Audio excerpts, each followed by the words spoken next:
All right, it's Aaron Dowdy, your favorite ex-principal here. We're going to be talking about the modern day book burning, why they hate Leo Tolstoy, part one. And if you don't know about me, I was once a principal who was fired for reading War and Peace in front of his students. So this is a topic really close to my heart here. So, the modern day rulers of Clown World cannot abide quality literature, and they really can't. Not only do they not understand it anymore, they can't produce quality literature anymore. So it's like a double whammy into their face. You can only put DEI nonsense and crap for so many decades before nobody can put a decent story out there, or novel, or anything worth reading. Tolstoy will always be an anathema to the denizens of Gamma Nonsense Land, provided this particular branch of modernity is even literate enough to comprehend his work to hate it. Most run screaming from any significant reading, not just in size, mind, as many of the modern day slop could crush a man's foot with the with a girth only beat by its writer's belly and third chin, but the depth of the writing itself. We've all used a Stephen King novel as a stepping stool, or thrown one of the less good uh, Game of Thrones novels at somebody we hated. You see, one reason why they hate Tolstoy is they can't understand War and Peace or things like Crime and Punishment anymore. That's Dostoevsky, I get it. But their instincts and the spirit of wickedness behind them is terrified of these old Russian works. Yes, the youth of our generation have been sorely deprived of good books and literature to expand their minds. That's one reason why I'm writing. That's me. I'm writing my own books these days. Shameless plug to the Tales from the Dead Sector Kickstarter page. So yeah, real quick, my little plug aside. Uh, when they did this, I realized how the modern education system hates classics and books that would actually help you learn and read and expand your mind, all this kinds of stuff. So I've created once I got fired from it all, I created a novel in the hopes to bring back some literature and push people towards those old classics. So, in a style that kind of leans more towards C.S. Lewis and all this stuff, but the content more matching the current day situations. So, we'll just look at it real quick. Ba-ba-da-bum. Here it is, Tales from Dexter, Gods of Science and Sin. Yeah, check it out. It's a great story. It's a good time. A bunch of it is up on Substack, and I'll be adding links to that today, and all kinds of stuff. You can try it before you buy. Good stuff. Paladins killing undead. You're gonna like it. But anyway, back to our original content. If I can figure out my whoop, whoop, whoop. Ah, this is very professional. You have no idea how professional this is. Shh, I'm not gonna cut this out. Yes, I am. I'm totally gonna cut this out. Okay, and we're back. Sorry for that little side note there. Da-da-da, the innumerate prattling slop masquerading as classics in the current day schooling system has less to do with literature than an ape scratching his feces on a wall to an evolutionary scientist's great delight. To be fair, to the bloviating scientist, wall feces art sounds infinitely more entertaining and uplifting than the feminist loss of innocence clones filling every shelf in high school libraries near you. I don't know what your experience was. All of my high school crap was just loss of innocence. The Mexican who has immigrated isn't happy that she can't stay properly Mexican anymore. Why she didn't go back to Mexico, nobody knows. It's all horrible, blah blah blah. And put hobos in the attic. I don't know. Yeah, that was something about an orange in the title. Yeah, you see that book stuck with me so much that I can't remember its title. I only remember how horrible it was, and that the author claimed that she was going to put hobos in her attic, and I highly doubt she actually did. But that's the level of literature that you're dealing with in the modern education system, and it's only gotten worse since I was in school. I'm an old man now. We still had some positive works mixed in there. I took an entire little course on C.S. Lewis. Not that we got to the most important sci-fi book. We weren't allowed to read that. That hideous strength, which still annoys me to this day. We should have read that, even if it was difficult. But what are you gonna do? Teachers are gonna do what they're gonna do. But this is why this topic's so important. And one of the reasons why they get rid of guys like Tolstoy slowly is because their stuff just doesn't compete. When you put something like War and Peace next to something dramatically silly like that Mexican soap opera I was talking about. You have people surviving the madness of Russia during World War One compared to a Mexican whining and complaining that she makes more money now and wants to put hobos in her attic. Like,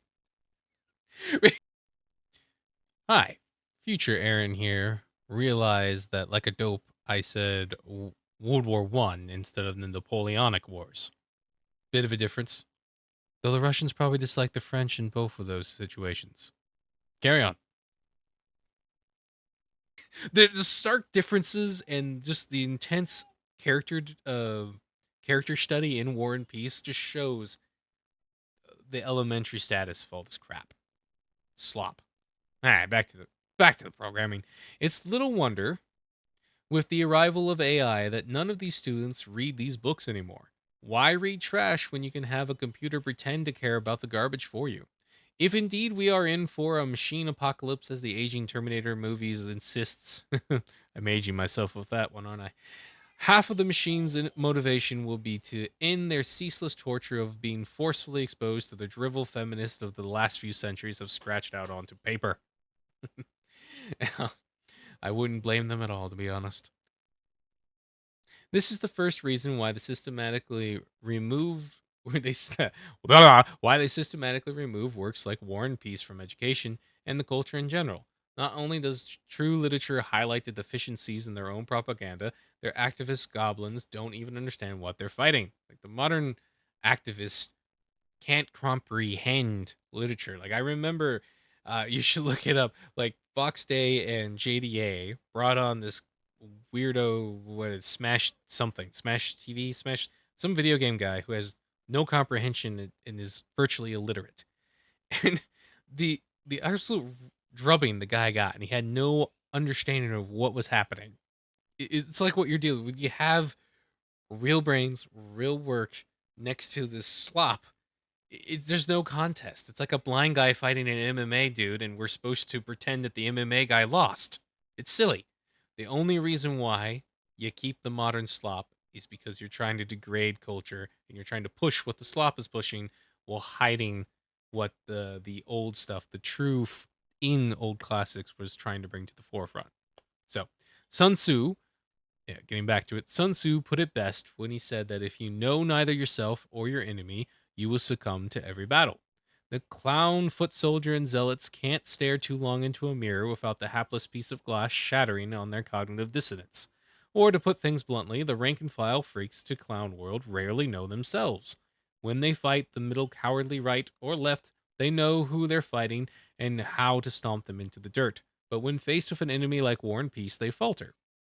So yeah, when it's some conservative guy who's half a hack in and of himself and is just trying to, grift off of the current whatever situation, the SJW, DEI, whatever they modern woke nonsense can beat the crap out of that guy left, right, and center. You're racist. This. You're Nazi. That. Smack, smack, smack. Oh, I'm sorry. I never meant to. Your apology is not accepted. Smack, smack, and the guy's gone. Blah blah blah blah. They right because they know who they're fighting in that situation. They don't understand what's in War and Peace and the truth and the beauty there. So they don't know how to fight it. They don't know how to attack something like War and Peace head on, even though their instincts tell them they should. So let's explain a little bit about why. There is still enough cultural precedence that when these rabid Neanderthals attack a masterpiece like War and Peace, they instantly feel the pushback by the less illiterate excuse me, driving them from the false moral high ground they crave. Tolstoy being Russian confuses their communist roots when they actually know more than scary big book bad. Ironic considering the Bolsheviks were mostly Jews and Stalin himself was Georgian. I like to point out Napoleon was a Corsican. He wasn't French at all. Germany, Hitler was from Austria. He was not German at all. The Bismarck, who would have, he's like the counter to this. He's like the Germans. German wanted the German people to be allied with the British people, seeing as if they didn't build a bunch of ships, they wouldn't be in conflict with the British at all. Bismarck, ironically, was named. Ironically they put Bismarck's name on top of the most powerful German battleship they made, right? The sheer irony should never leave us that Bismarck's name was slapped on that battleship. But I'm just getting into the weeds here. The point is, if I don't get on too many historical tangents, is that people instinctively understand that even if they've never read War and Peace, that it is a masterpiece. It's like that book that they remember in their great grandfather's study, not the boomer's study, right? The guy older than the boomer who was actually literate compared to the boomer who wasn't watching TV all the time. That guy who actually survived World War II or fought in the Korean War or something, right? Those guys, right? They imagine it on their shelves and they've seen it. It's this big fat book. It looks just magnificent. They don't understand it. There's like almost a spirit thing about it, right? Even people who've never read it kind of have this understanding that War and Peace is like this high literature, this high goal to read if you want to challenge yourself. It's not that challenging to read. It's just long. But I digress. Remember, our enemy runs like a high flight risk school of fish that got into the crack the cartel threw over the side of the boat. They flow to where the perceived moral high ground is, no matter how absurd. So, to help you understand that, right? You read something like SJWs always lie. It'll help you kind of grasp it. The DEI nonsense people, right? The woke, whatever you want to call them these days, these modern goblin orc people, the freaks with the blue hair and nonsense, they are obsessed with keeping the moral high ground and want to talk down to you. Like they're the ones, the moral arbiters of everything. These freaky, furry, sexual deviants, right? They are the moral high ground. You should listen to them. And when they attack something like War and Peace in a conversation, they instantly lose that high ground because of this cultural reverence for it that's still kind of like a ghost in the system. They still haven't completely gotten away from it. I realized that myself. Like in my firing, not that these weren't woke, but they were ironically acting that way. I had no comprehension of what War and Peace actually was. I got the feeling I was being fired because war was in the title. Equally hilarious, wonderfully funny, but I move on. So that's just to help you in your own life. If you're arguing with these people, understand they don't care about truth, right? They're only here to win the argument. They don't know who they are. They hope you're one of those people that they know how to smack around and that they can bully. So don't let them. Don't let them have the moral high ground. And yeah, turn them into Smash HE trying to talk, trying to talk with a guy like Vox Day. Hilarious. All right, where were we with all this? Flight risk, attack.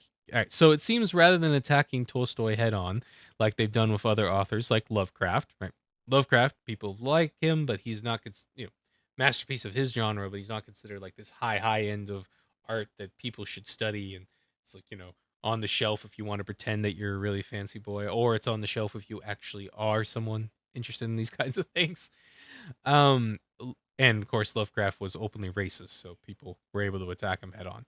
The multi personality, we are Legion types that have opted for the phase out option. Opted for the. I hate that sentence. I'm mad at it, but whatever, I work with my mistakes. Not as flashy as throwing the books and preferably the author on the bonfire, but arguably more effective. Just make the next generation so ignorant they never even have a chance to know what classics like War and Peace even are, and the threat disappears. It's it's the long game. Remember, they're multi-personally we are Legion. So what am I referencing there? They, right? They always refer to themselves in the multiple and the like. There's more than one of us. Oh, really? That's fascinating. I thought you were just changing to a girl or a dude. Why is there more than one of you now? And if you look at their just their sheer outfits, I don't even have to bring examples. You've seen them, right, in those library children's story hours with the devil horns and all that, right? That are just supposed to be drag queens, but for some reason their attire is completely and obviously demonic, right? There are spirits behind these people who are playing the long game. And they know if they can get you dumb enough, you'll forget stuff like this. They've done it before with previous books and works that have been, we know about them because they've been reacquired and found out. And it's interesting to read them and see the concepts inside them. But we shouldn't let them do it again, is the point I'm getting at. So watch for it. You should be looking for these old books that they're trying to convince you not to read or just ignoring and trying to pretend don't exist. So, in summary of our first part, the clown world common denominator orcs are 2 IQ and patience deficient to read enough Tolstoy to know why they hate him. So they opt to destroy his work because they fear what they can never comprehend. The direct approach reveals their foolish nature and destroys that perceived moral high ground. So instead, they ignore Tolstoy and force all the institutions under their sway to pretend the scary thing they can't handle doesn't exist. Out of sight, out of mind, like an ostrich with his head in the sand surrounded by lions. So, I'll have a couple more articles like this going up. I think another one's already up. And yeah, that is one of the main reasons why they don't like Tolstoy is they don't understand it, and it takes away their moral high ground. They instinctively know they should hate it because there's a lot of stuff in there they wouldn't like if they were smart enough to read it. But because it still has this prestige in our general zeitgeist, they can't attack it openly. So, like a lot of classics, they just kind of push it away, scoop it over, right? Unlike Lovecraft, unlike even Mark Twain, they can't do the he's racist because I don't think. I mean, I have to look it up. Maybe he did, but there's not a lot of literature for them to read and grasp and say, "Oh, Tolstoy is a horrible racist little man." Maybe they could find something, but he's talking a lot of like World War One Russia time with just a lot of white dudes around. So maybe he didn't like the French, but who did back then? But so yeah, I hope you guys kind of enjoyed this kind of breakdown of this article. We'll be doing more of these videos. Come back for more if you liked it. Make sure to check out the Kickstarter once more. I'll be leaving links in the description, and yeah, it's going to be a great time. Join the fight against the erasing of literature and the illiteracy of the next generation. All right, guys, this is the X Principal signing out, or Aaron Dowdy signing out. I don't know. I'm going to see you guys later. Yeah.